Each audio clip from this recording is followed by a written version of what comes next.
We shouldn't want to stop supporting trans people or talking about trans issues after Pride Month. Here are some ways that you can support trans people in your life during Pride and every month after. So let's start at the top. Why should you care about supporting trans people? Well, hopefully, you just care about people, and it's a ethical and moral good thing to do, to care about people, regardless of whether they're the same or different from you. But let's think about this more deeply. You likely know a trans person. You may be close friends, family with, coworkers with, somebody who's trans. Somebody maybe who is still in the closet.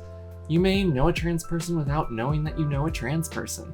Our actions matter all the time, especially when we think people aren't looking or listening.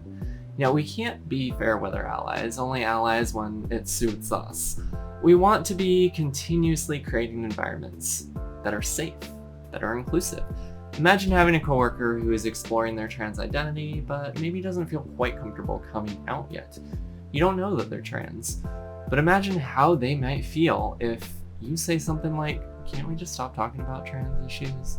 Or, "I don't know, do you really think that trans women should be allowed to use the women's restroom? I'm not sure about that." Hopefully you're not saying these things. Hopefully not. But our true colors tend to show when we don't think we're being watched or listened to, when we think we can just say whatever is on our mind without any repercussions, so to speak. And that is when you can do a lot of damage to closeted trans people in your life, or to people maybe who are allies to trans people, and it creates really uncomfortable situations, and then you gotta get called on your shit. The first thing, always act as if a trans person is nearby. Always act as if what you're saying or doing could negatively or positively impact a trans person. Think about it that way, and maybe that's first step towards being a better ally.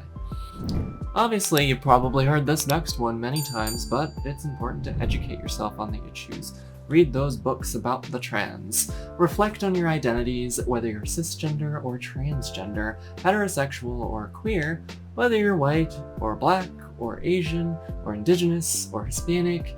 Educate yourself on what it means to hold the identities that you do indeed hold. How might you be privileged in some ways? How might you be marginalized in some ways? Are you tired of me asking questions? You probably are. If you're cisgender, think about how your privilege as a cis person may inadvertently blind you from being trans inclusive. You may not, and you likely do not understand all the issues that trans people face, so take the time to educate yourself. If you have trans friends that are also willing to teach you some things, take them up on that. But don't rely on or expect trans people in your life to teach you everything. We don't want to be putting on all the burden for the people who are already marginalized to then be also teaching us. A good ally shows up and shows the willingness to learn and grow, and to also do so without having to be pushed or reminded by other people. Let's talk about trans people here too. If you're trans, maybe you have passing privilege. Think of the ways that you can support non-passing trans people in your life. Those that either can't pass or choose not to pass. What can you do to support them and make spaces inclusive for them? Make them feel that they are fully valid. It doesn't matter that they pass or not. Having the privilege of passing can also blind you to some struggles that trans people face, even if you yourself are trans. So this isn't just about cis people being allies to trans people. That's what it's mostly about. Then, when you see issues in the media, like removal of healthcare protections for trans people that just happened, reach out to trans people in your life. Show them that they matter to you. Show them that you are at least somewhat aware of the struggles that they may be facing. Be there to support them not only in the good times, but also in the tough and bad times as well. Be proactive about reaching out to lend support. Have an awareness of how you might be able to show up and support them ahead of time without having them to have to tell you how to do it. Showing up for them, it may look like validating their concerns, validating their fears, showing love and validation for their trans identity, and showing love and validation for them as just a whole person. It may be about creating a space where trans people in your life can vent and express their emotions. They might not need or want a solution in that particular moment. They just want to be heard. Immediately trying to find solutions often isn't the most helpful thing to do in tough situations, because we are taking away from allowing space for thoughts and emotions to be fully expressed and to be truly heard. Jumping to solutions right away, check in with yourself. It might be more about solving your own discomfort and less about having your friends' best interests at heart. Even though you're likely being very well intentioned in this process, it's just important to check in. What are you doing? Why are you doing it? How are you doing it? So reach out, be supportive, actively listen, and don't immediately try to solve things if that's not what's wanted in that situation. There's a time and place for problem solving, but there's also a time and place for just sitting there, lending a supportive space, lending a supportive ear, actively listening, just really being there for them.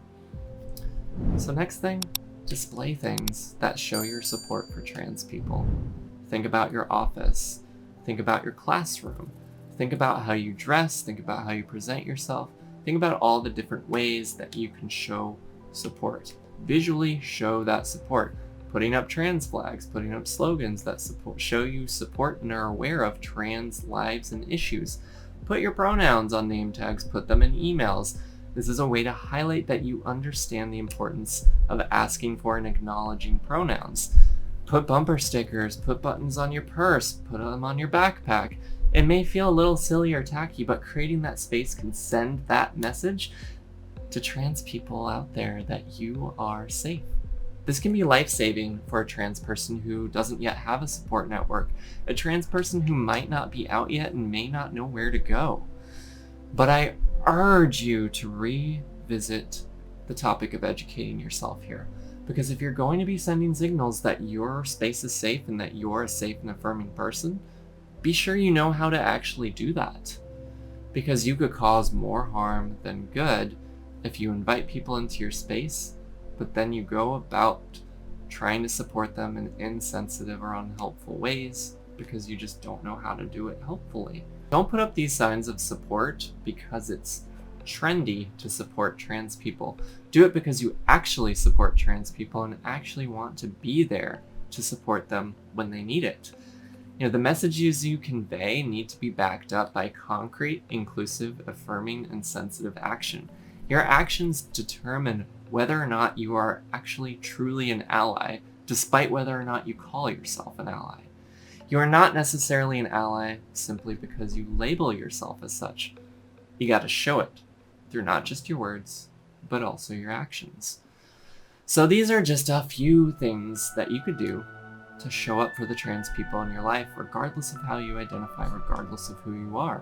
Even if you're in the trans community or outside of the trans community, act as if a trans person is always listening and that your actions always have impact. Educate yourself. Reach out to and support the trans people in your life, and convey messages that you support trans people, but only do so if you are actually supportive and know how to be affirming and sensitive. You don't want to be doing more harm than good.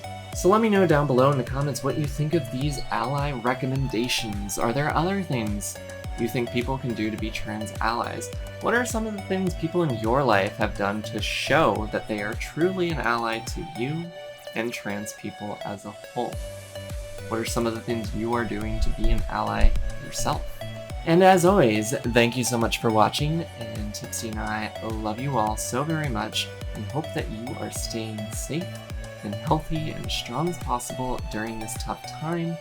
If you have not done so already, please be sure to give this a thumbs up, hit that subscribe button and notification bell. Bye for now.